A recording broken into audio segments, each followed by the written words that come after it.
சுஜிமா என்ன சமையல்? வாமா, எங்க அப்பாவுக்கு வந்து தீபாவளிக்கு இன்னைக்கு வந்து படையல் போடுறோம். அந்த படையல் சாப்பாடு தான் நான் காட்ட போறேன்.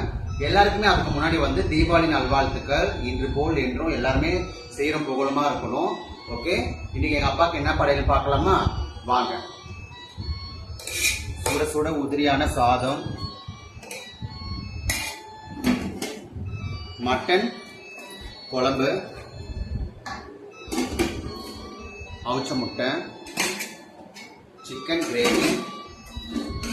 கிரேவி பண்ணியிருக்கோம், பாயாசம் பண்ணியிருக்கோம்,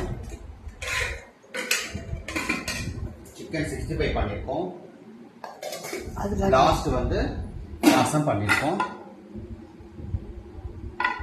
இன்றைய சமையல் அவ்வளவுதான். இங்க பக்கத்துல இருந்தீங்கன்னா வாங்க, எல்லாருமே சாப்பிடலாம். எல்லாருக்கும் ஹாப்பி தீபாவளி நல்வாழ்த்துக்கள்.